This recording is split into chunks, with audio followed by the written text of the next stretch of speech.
Ay, mga makaliwa nga to. Mga makaliwa. Ang daming pulis sa harap, oh. Mga makakaliwa pala to. Mga corn beef.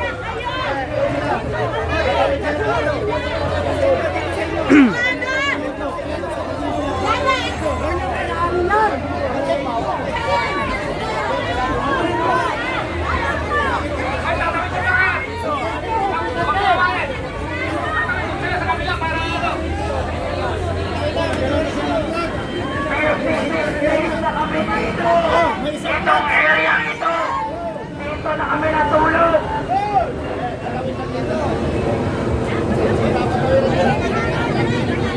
Mga corn beef pala to, mga makaliwa.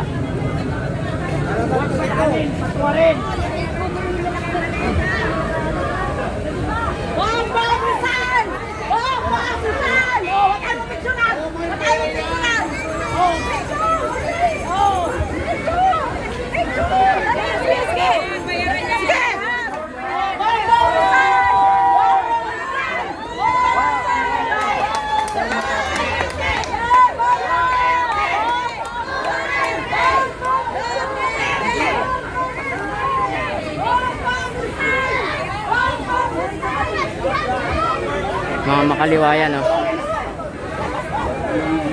Na video pa sila, eh.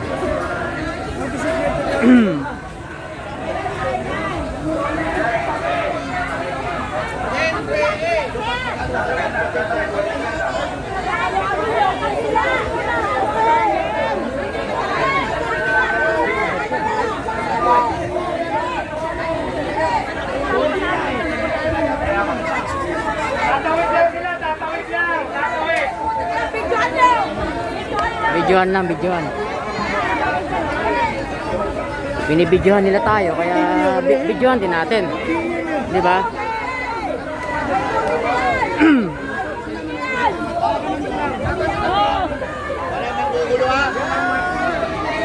So,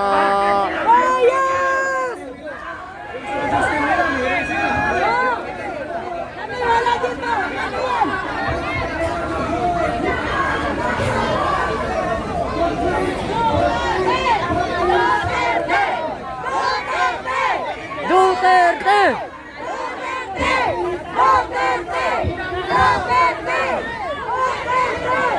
NPA!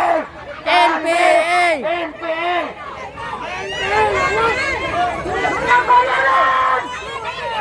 Mamatay na po!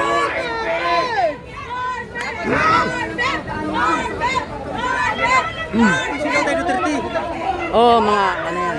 Mga makaliwa yan. Duterte! Duterte! Duterte!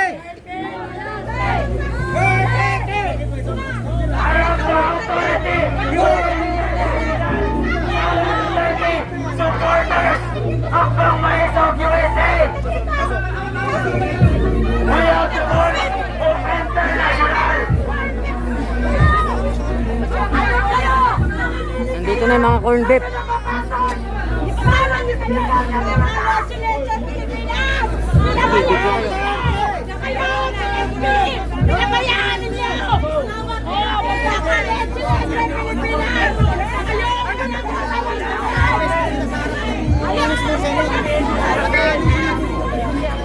Pinapadaan yung mga corn beef.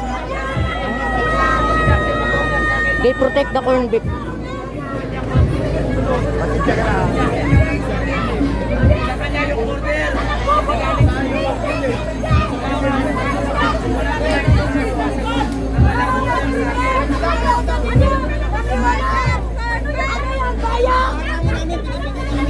Bakit dinaraman na nila yun nila parasin? System natin, ginito. Bawal ang speaker. Kanila,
kalibutan. NPA! NPA!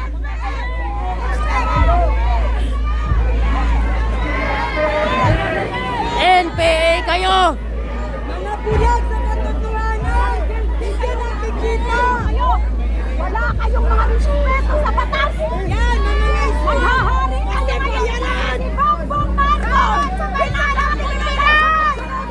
Kayo na mismo nagsasalot kayo! Nagsasalot!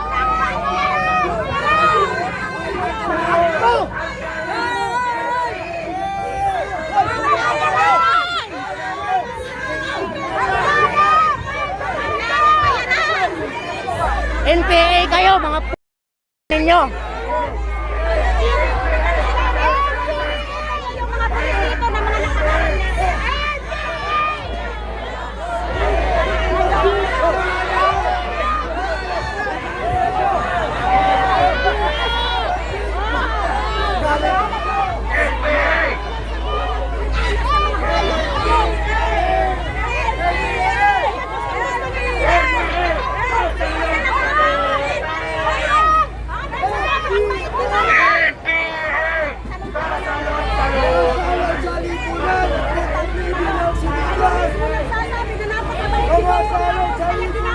Ayan, nandito na yung mga makakaliwa, mga corn beef, nandito na sila ngayon.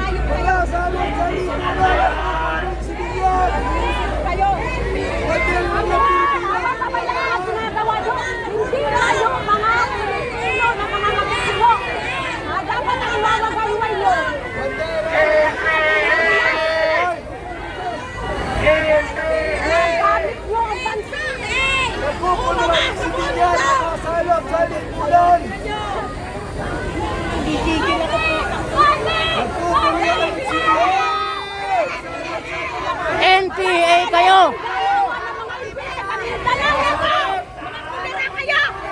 Kayo mga lusaw! Kayo kayo!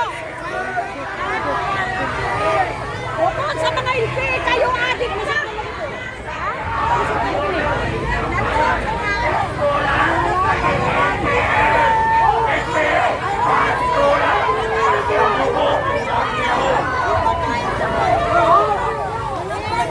Pinag-aaral ka sa magandang universidad, naging NPA ka lang!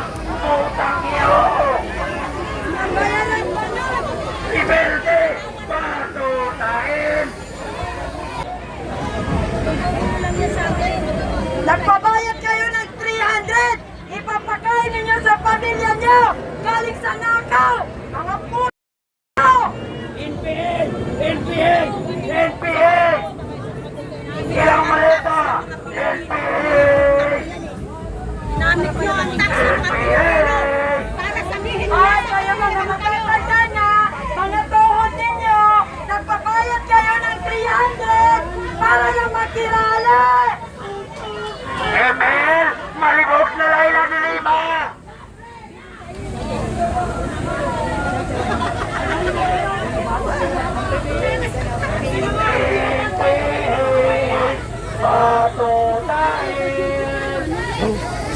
Ito yung mga pangyayari ngayon. Di ba? Masakit mismo Pilipino kasama Pilipino. But saan ang fairness dyan? Sila iniskortan pa sila ng pulis. Pinadaan. Kanina, nagdala kami dito ng sound system, hindi pinapasok. Saan ang fairness dyan? Pero pag sila, nakapag-sound sila. Ngayon, iniskortan pa sa saan? Saan ang fairness ng pulis ngayon? kasi walang pera ang Duterte. So, walang pera ang Duterte. Dahil sila ngayon nakakahiya na mga yan. nakaupo, inubos nila Ako, ang pera ng hindi ko yan kababayan. papayagan. Kaya bilang isang Pilipino, masakit tingnan natin na yes, normal kapwa Pilipino laban kapwa Pilipino, pero masakit yon na ang mga bayarang mga tao, sila pa yung binabantayan ng pulis. Pwede namang dumaan doon sa kabila. Bakit talaga? Anong bang ibig sabihin nila? So, hindi ako naiyak dahil masama ang loob ko, no? Nahiya ako bilang isang Pilipino na yung tingin ko, anak ako ng pulis eh. Pero masakit sa akin na mapil ko na parang kami pa ang pinag-isahan. Alam natin sila ang nasa mali. Sila pa ang binabantayan ng mga pulis. So, May escort ngayon, pa. saan ba ang tingin nating galing? Saan ba ang masasabi nating fairness? Pero, sabihin ko sa inyo, Walang fairness ngayon sa panahon na to. siguraduhin nyo lang ma-impeach si Inday Sara. Dahil kung hindi nyo ma-impeach si Inday Sara, babalikan kayo ng bayan. Babalikan kayo kung anong ginawa nyo sa konstitusyon ng Pilipinas. Kayo mga pulis, nagpagamit kayo, balikan ko kayo. Balikan kayo ng bayan. Balikan kayo ng bayan. Sino yung mga pulis andito na nagpagamit? Huwag nyo sabihin, nagtatrabaho lang kayo. Nagpagamit kayo. Sabihin ko sa inyo, nagpagamit kayo. Huwag nyong isubukan ang mamamayan. Ganito ang mamamayan. Masakit sa akin yun. Huwag kayong tatawa-tawa dyan. Opo. Hindi mangyayari yun. Hindi siya, ako'y 50 years. Ako si Star Marquez na ma-impeach si Sara, no? Ang Supreme Court, 4 na beses na dininay. Kulang ng mero. At yan ay namumulit ka lamang. Hindi mangyayari yun. At hindi yun pahintulutan ng Diyos. Gamitin man nila ang lahat ng kapulisan. At tama yung sinabi niya, bakit iniskorta nila at dito nila pinadaan, alam nilang tropa ng mga Duterte dito. Supposed to be doon. Sino ba yung officer dito? Di tutok-tokan ko yan. May escort na, may Diba? tugtog pa sila. May Pero nung tugtog, tayo may po escort. ang nagpatugtog, Nung kami ang pinagbawalan. nagpapatugtog, binabawalan nila. Masyadong impernis yan, pero huwag ka mag-alala. Si David, napatumba si Goliath. Opo, totoo po yan.